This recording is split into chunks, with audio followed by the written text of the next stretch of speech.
अब एक ऐसी खबर जो आपको सकते में डाल देगी। जी हां, राजधानी दिल्ली के शकरपुर इलाके में विश्वासघात करने का ऐसा सनसनीखेज मामला सामने आया है, जिसके बाद हर कोई हैरान है। सिविल सर्विसेज की तैयारी कर रही छात्रा के बेडरूम और बाथरूम में मकान मालिक के बेटे ने स्पाई कैमरे लगा दिए, जिसका खुलासा होने पर हर कोई सन्न हो गया है।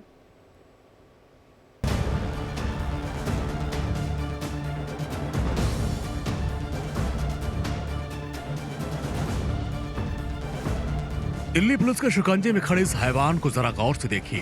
पहली नजर में ये बेहद ही सीधा साधा इंसान नजर आ रहा है, लेकिन इस हैवान की करतूत को जान आप हैरान हो जाएंगे। इस हैवान ने एक लड़की के कमरे में खुफिया कैमरा लगा दिया, और जिस लड़की के कमरे में इन्होंने खुफिया कैमरा लगाया वो इसके यहाँ 5 साल से किराए पर रह रही थी और यूपीएससी की तैयारी कर रही थी। 5 साल में बने विश्वास को मकान मालिक के इस लड़के ने एक झटके में तार तार कर दिया। जब भी लड़की किसी काम से बाहर निकलती थी तो आरोपी कभी मेंटेनेंस के नाम पर चाबी मांग लेता था और कभी कोई और बहाना करके। पुलिस पूछताछ के दौरान भी आरोपी ने स्वीकार किया कि 3 महीने पहले जब लड़की अपने गृहनगर गई थी तो लड़की ने अपने घर की चाबी उसे सौंप दी थी। इसी मौके का फायदा उठाकर आरोपी ने 3 जासूसी कैमरे खरीदे। उसने एक कैमरा लड़की के बेडरूम में, एक उसके बाथरूम में लगा दिया। कैमरों में वीडियो स्टोर करने के लिए मेमोरी कार्ड भी लगा रखा था। उस लेडी के कमरे में 2 जगह पे स्पाई कैमरास इंस्टॉल थे, एक बाथरूम में और एक बेडरूम में। लेडी से पूछताछ करने पे पता चला कि मकान मालिक के जो बेटे हैं वो फ्रिक्वेंटली उनके कमरे में मेंटेनेंस वगैरह को लेकर आते जाते रहते थे उनके पीछे से, और कई बार आते जाते इमरजेंसी में अपने कमरे की चाबी वो उन मकान मालिक के बेटे के पास ही छोड़ कर जाती थी, जो कि उनके काफ़ी ट्रस्टेड थे। पीड़िता के मुताबिक आरोपी बार बार बाथरूम का गेट हटाने की बात करता था। तभी लड़की को शक होने लगा तो उसने अपने घर के अंदर तलाशी ली तो बाथरूम और रूम के अंदर स्पाई कैमरा मिला। बाथरूम के बल्ब होल्डर में एक कैमरा लगा हुआ था। पीड़िता ने अपने व्हाट्सएप पर भी कुछ असामान्य गतिविधियां देखी। अपने लिंक किए गए मोबाइल की उस व्हाट्सएप अकाउंट के किसी अज्ञात लैपटॉप में लॉगिन हुआ था। पीड़िता ने फौरन थाना शकरपुर में मकान मालिक के खिलाफ एफआईआर दर्ज करा दी। पुलिस ने आरोपी को गिरफ्तार करके आगे की कार्रवाई शुरू कर दी है। इंटरोगेशन में करण ने कन्फेस किया कि जब ये लेडी 3 महीने पहले अपने घर गई थी, उस टाइम पे मौके का फ़ायदा उठाकर करण ने 3 स्पाई कैमरास परचेज़ किए थे, जिसमें से 2 उन्होंने उस लेडी के अपार्टमेंट में इंस्टॉल कर दिए थे, एक बेडरूम में और एक बाथरूम में। और उस कैमरा के मेमोरी कार्ड को निकालने के लिए कई बार वो उस लेडी के कमरे में आते जाते रहते थे। लेडी के शक के आधार पर और करण के कन्फेशन के बेसिस पे हमने करण को अरेस्ट कर लिया और इस केस को वर्कआउट कर दिया। राजधानी दिल्ली में जो घटना सामने आई वो समाज के ताने बाने के लिए बिल्कुल ठीक नहीं है, क्योंकि दिल्ली जैसे महानगर में लाखों छात्राएं किराए के मकान पर अकेले रहती हैं और एक ही घर में लंबे समय से रहते हुए आपसी विश्वास मकान मालिक और किराएदार में बन जाता है।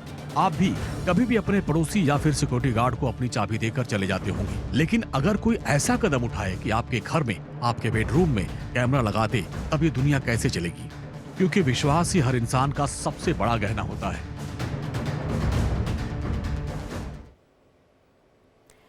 तो स्पाई कैमरे की शिकार पीड़िता से बातचीत की है हमारी सहयोगी खुशबू ने, सुनिए।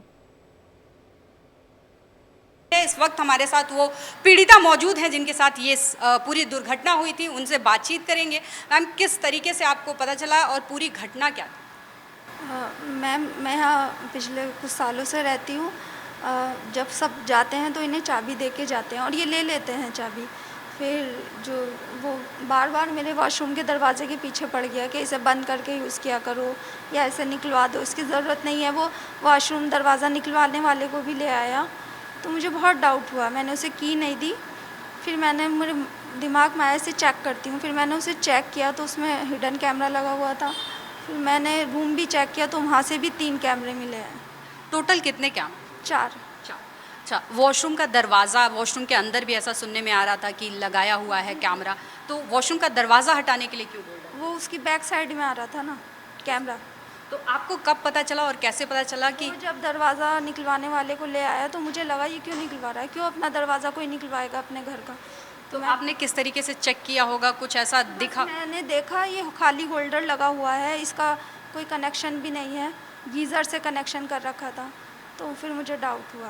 अच्छा, तो अब इस पूरे मामले में आप पुलिस आपका सहयोग किस तरीके से कर रही है और आप किस तरीके की कार्रवाई चाहती हैं? मैं ये चाहती हूँ कि उसे पे बीएनएस की धारा 77 लगी है, उस पर आईटी एक्ट लगे। जैसा कि आपने सुना उस पीड़िता के मुंह जुबानी खुद ही कि पूरा मामला क्या था, और जो लोग हम घरों से दूर रहते हैं, किराए के घरों में रहते हैं, भरोसे पे रहते हैं, वहाँ ऐसी घटनाएं होती हैं। अगर मामला राजधानी दिल्ली जैसे बड़े शहर में होता है, राजधानी है देश की, वहाँ पे ऐसे मामले होते हैं, तो छोटे जगहों पे क्या होता होगा इसका भी एक अनुमान लगाया जा सकता है। वीडियो जर्नलिस्ट दिलीप के साथ मैं खुशबू सिंह, इंडिया डेली, दिल्ली।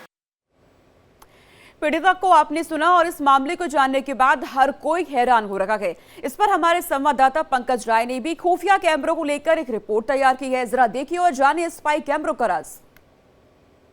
राजधानी दिल्ली में एक सनसनीखेज मामला सामने आया।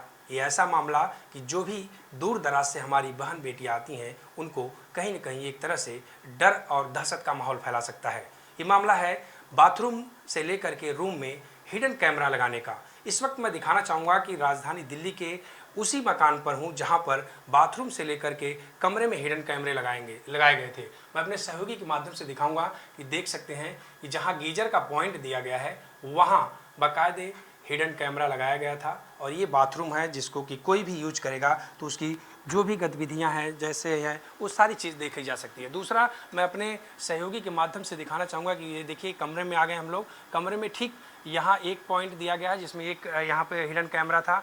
उसी के ठीक जो मेन गेट है, मेन गेट के ठीक बगल में आप देख सकते हैं कि यहाँ पर अपने सहयोगी से कहूँगा कि जूम करके दिखाएं। देख सकते हैं कि ये जो पॉइंट खुला हुआ है इसके अंदर भी यहाँ पर हिडन कैमरा लगाया गया था। इसी के साथ साथ इस दीवार पे तीसरे तरफ जो तीसरा हिस्सा जो सामने की तरफ फ्रंट है वहाँ भी आप देख सकते हैं कि उसमें भी बाकायदे सामने की तरफ देख सकते हैं कि इसमें हिडन कैमरा लगाया गया था। और यहाँ से उसको जो मकान मालिक का लड़का है इसको देखता था और उसी कैमरे से वो यहाँ, जो कि मैं अपने सहयोगी के माध्यम से एक चीज़ और दिखाना चाहूँगा यहाँ पे कि आप देखिए कि ये जो छोटा सा रूम है यहाँ पर बैठता था वो लड़का जो मकान मालिक का लड़का है, और इसी रूम में बैठ करके ये सारी चीज़ मॉनिटरिंग करता था। क्योंकि जो भी यहाँ पे हमारी बहन बेटियाँ दूर दराज से आई हैं जो किराए पे लेकर के रहती हैं, कहीं न कहीं उनको नहीं पता था। वो अपना भाई बोलती थी और भाई जाता था कुछ भी वस्तु या कुछ भी सामान चाहिए था तो अपनी मुँह बोली बहन जैसे कि उन्होंने जो भाई मानती थी, लेकिन भाई की नीयत